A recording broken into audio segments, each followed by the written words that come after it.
जय मसीह की सभी को। मैं स्तुति और ये मेरे फादर, और आज हम बाइबल से कुछ विषयों को आपस में चर्चा करेंगे जो कि हमारी आत्मिक उन्नति के लिए बहुत ज़रूरी है। और ये जानना बहुत ज़रूरी है कि हमारे जीवन में हम पाप से छुटकारा कैसे पा सकते हैं, और बाइबल के अनुसार बाइबल पाप के विषय में क्या कहती है कि पाप क्या है।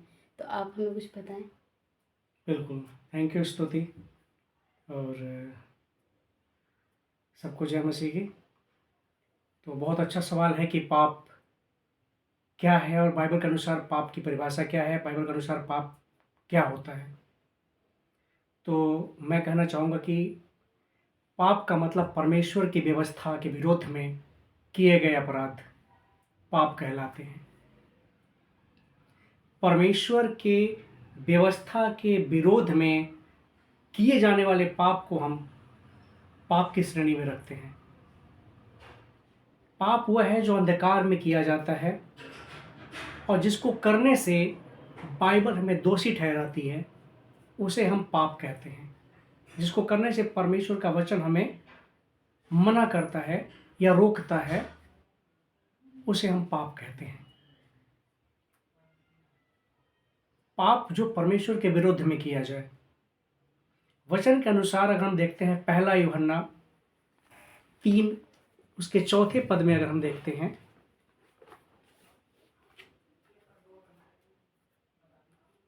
उसमें पाप के संदर्भ में लिखा हुआ है। हम परमेश्वर के वचन से हम देखेंगे,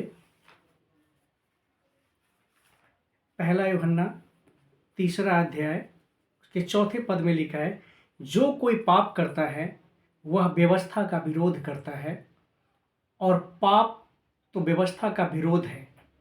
तुम जानते हो कि वह इसलिए प्रकट हुआ कि पापों को हर ले जाए। जो कोई पाप करता है वह व्यवस्था का विरोध करता है, और पाप तो व्यवस्था का विरोधक है। वचन इस बात को स्पष्ट करता है कि पाप क्या है। व्यवस्था के विरोध में किए जाने वाले सारे कार्य जो वो पाप कहलाता है। इसलिए हम इसे पाप की श्रेणी में रखते हैं। दूसरे वचन को हम देखेंगे, उसमें याकूब की पत्री पहला अध्याय उसके 12वें पद में,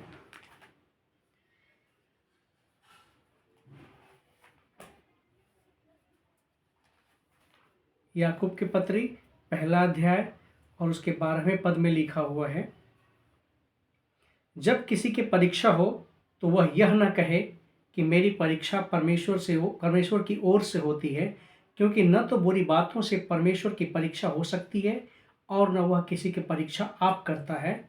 14वें पद में हम पढ़ेंगे, परंतु प्रत्येक व्यक्ति अपनी ही अभिलाषा से खींचकर और फंसकर परीक्षा में पड़ता है।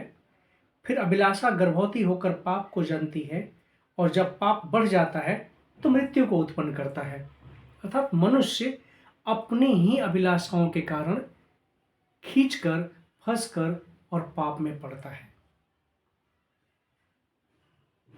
अब यहाँ पर सवाल उठता है कि मनुष्य जब पाप करता है तो उस पाप से वो बाहर कैसे आ सकता है, या उसे उसकी पापों की क्षमा कैसे मिल सकती है।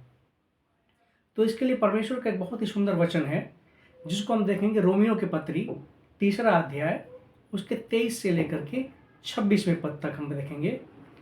रोमियो की पत्री 3 अध्याय और उसके 23 पद में,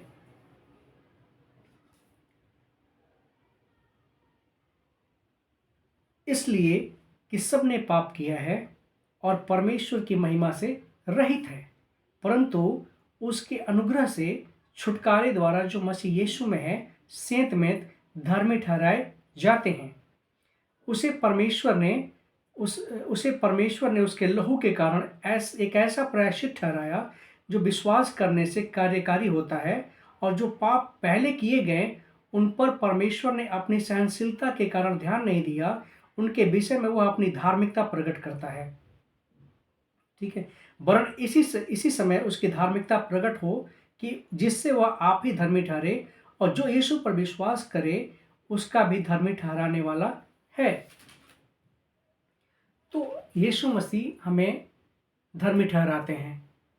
इसलिए हमें क्या करना चाहिए, हमारे जीवन में मनुष्य का स्वभाव है पाप करना। जब भी हम पाप करते हैं तो यीशु मसीह के पास जा कर के, परमेश्वर के पास जाकर हमें अपने पापों के लिए पश्चाताप करना चाहिए, क्योंकि कोई भी मनुष्य सिद्ध नहीं है, कोई व्यक्ति सिद्ध नहीं है। इसलिए हमें अपने पापों का पश्चाताप करना चाहिए और यीशु मसीह के लहू से हमें अपने पापों की क्षमा मिल जाएगी।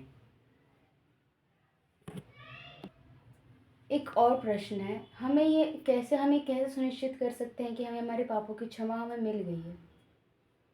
बहुत बढ़िया सवाल है। देखो, परमेश्वर के का वचन कहता है कि जब हम उसके पास आते हैं और जब हम पश्चाताप करते हैं और हमें हमारा जब जो भी हम कार्य करते हैं, तो हमें हमारा कॉन्शियस, हमारी जो चेतना है, हमारी जो मनोदशा है, हमें इस बात का रियलाइज कराती है कि हमने ये अपराध किया है। मान लो कि मैंने आपसे पूछा कि क्या तुमने मेरे पॉकेट से पैसे निकाले हैं, और तुमने मुझसे झूठ बोला कि नहीं, मैंने नहीं निकाला। लेकिन तुम्हें, तुम्हारी जो समझ है, तुम्हारी जो बुद्धि, तुम्हारी जो चेतना है, वो तुम्हें अंदर से तुम्हें बता रही है कि नहीं, तुमने अपने पिता से झूठ बोला है। ये तुम्हारी कॉन्शियस है जो तुम्हें इस बात को कह रही है कि नहीं, तुमने पाप किया है झूठ बोलकर अपने पिता से। एक तो तुमने बिना पूछे उनके पॉकेट से या उनके बैग से, उनके पर्स से, वॉलेट से तुमने पैसे निकाले, और जब उन्होंने तुमसे पूछा तो तुमने झूठ बोल दिया। तो ये पाप है।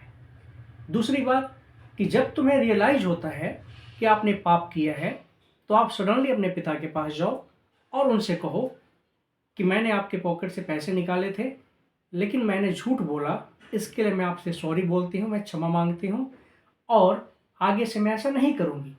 तो जब भी हम पाप करते हैं तो हम एक विश्वास होता है कि परमेश्वर हमें माफ़ करेगा। हम परमेश्वर के पास जाएं, उससे पश्चाताप करें, उससे बातों को रखें और कहें, प्रभु मुझे क्षमा कर, क्योंकि मैंने पाप किया है, मैंने अपने पिता से झूठ बोला है, इस कारण आप भी मुझे क्षमा करें और मैं अपने पिता से भी क्षमा मांगूंगी।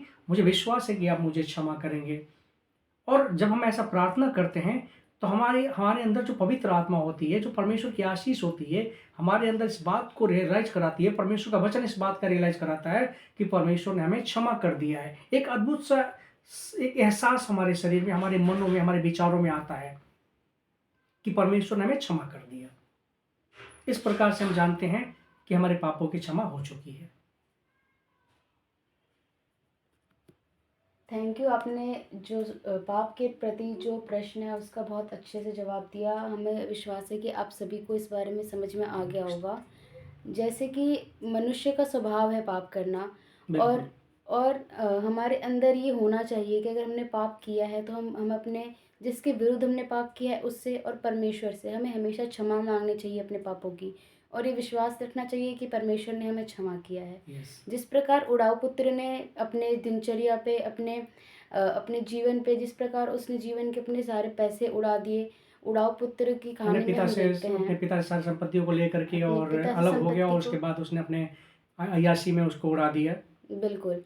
लेकिन उसके बाद भी जब उसे ये रियलाइज़ हुआ कि मैंने अपने पिता के विरुद्ध और परमेश्वर के विरुद्ध मैंने पाप किया है, तो वो अपने पिता के पास गया और रो के उसे गले लगा के बोला कि पिता मुझे क्षमा कर, क्योंकि मैंने पिता से आपके विरुद्ध, पश्चाताप किया, फिर उसके पिता ने उसे गले लगाया। उसके पिता ने उसे गले लगाया, उसे क्षमा किया। इसी प्रकार हमारा परमेश्वर, जो सर्वशक्तिमान परमेश्वर है हमारा, वो भी हमारे पापों को क्षमा करता है। और हमें ये विश्वास होना चाहिए कि वो हमारे पापों को क्षमा करता है। और हम एक बार अगर हमारे पापों का हमें पछतावा हो गया, पश्चाताप हो गया, हमने क्षमा मांग ली, तो हमें बार बार उस गलतियों को दोहराना नहीं चाहिए। बिल्कुल, बिल्कुल।